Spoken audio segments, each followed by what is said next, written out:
Magandang umaga mga ka-happy hour. Narito ang mga balita para sa MBC TV Network News Update, 9 AM edition. Mga driver na pinagbawalang bumiyahe ng kanilang terminal operators sa QC, nagkilos protesta. Yan ang MBC TV Network News, ni Val Gonzalez. Nagsagawa ng kilos protesta ang mga driver at operator ng UB Express Transport Service sa harap ng kanilang terminal sa Quirino Highway, Novaliches proper, Quezon City. Ito'y matapos na pagbawalan ng kanilang terminal operator ang pagbiyahe ng 37 mula sa 63 mga unit ng kanilang korporasyon o kooperatiba nang wala umanong sapat na dahilan, ayon kina Ronald Iglesias at Mike Ang. Ang tumatayong leader ng nagpoprotestang miyembro ng Sauyo Transport Corporation, mistulang isang family corporation na ang itinayo nilang transport cooperative bilang pagtalima sa consolidation na bahagi ng Transport Modernization Program. Imbis aniya na dapat ay pinamamahalaan ng nagkakaisang grupo ang korporasyon, pero lumalabas ngayon na kontrolado na lamang ng iisang tao sa pamamagitan ng kanilang chairman na si Manuel Cruz. Kabilang sa inaalmahan ng grupo ang pinapipirmahang kasunduan na ginawa ni Cruz na may kinalaman sa usapin ng membership fee, mga penalties at iba pa. Partikular na ang nasa Article 5 na may kinalaman sa hatian ng kita. Ayon kay Ronald Iglesias, 30% na ng kita ng korporasyon ang gustong maging share ng kanilang chairman na si Cruz. Ang korporasyon na inaasahan namin, grupo kami magiging owner ng korporasyong itatayo. Pero nung lumabas na po yung papel ng korporasyon, family corporation na, protected pa ng SEC. So kailangan namin ng voice, kailangan namin manalify yan. Ang gusto po ng management ng corporation ay umalis lang kami. Pag umalis po kami, di happy siya. Ang gusto sana namin, mabawi namin tong terminal namin. Kasi terminal naman na pinagsama-sama. Hindi naman po magiging korporasyon pero kulang ang unit eh.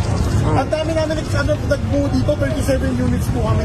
Ang 37 mga member drivers at operators na umaalma at hindi lumagda sa kasunduan ay hindi pinapabiyahe kaya't walang mayuuwing kita sa araw-araw.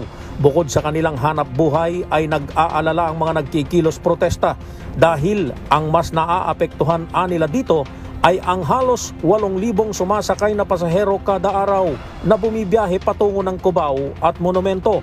Kahapon ay naghain na ng reklamo sa Land Transportation Franchising and Regulatory Board ang mga miyembro ng korporasyon, kaya't umaasa sila na aaksyon ng patas dito ang LTFRB. Para sa MBC TV Network News, ako si Val Gonzalez, DZRH, una sa Pilipinas, una sa Pilipinas.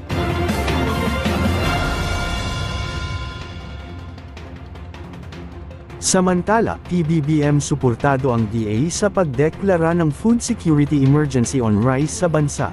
Suportado ni Pangulong Ferdinand Marcos Jr. ang nakatakdang pagdeklara ng Department of Agriculture na food security emergency on rice sa bansa. Sa panayam kay Pangulong Marcos sa Leyte, kanyang sinang-ayunan ang nasabing rekomendasyon ng National Price Coordinating Council.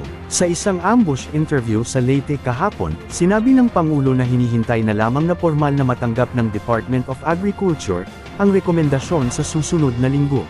Paliwanag ng Pangulo, gagawin ang hakbang na ito para gumana ng tama ang merkado sa presyuhan ng bigas. Aniya, sa kabila ng mga hakbang na ginagawa ng pamahalaan, hindi pa rin bumababa ang presyo ng bigas. Dagdag pa nito, hindi aniya nakasusunod sa law of supply and demand ang merkado. Kaya kinakailangan na aniyang puwersahan na maibaba ang presyo ng bigas, at tiyaking gumagana ng maayos ang presyuhan sa mga palengke. Dagdag pa ng punong ehekutibo, may iba aniya na iligal ang pagtataas ng presyo, kaya iniimbestigahan ito ngayon ng Kamara.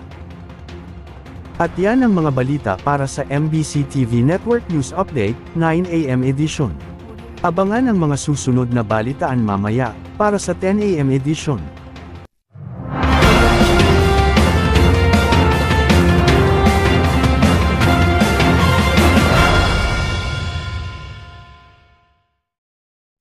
Mga ka-happy hour, kung gusto mong manood ang mga balita sa MBC TV Network News Update, mag-subscribe sa aming YouTube channel, i-like ang aming Facebook page, at i-follow sa aming TikTok account.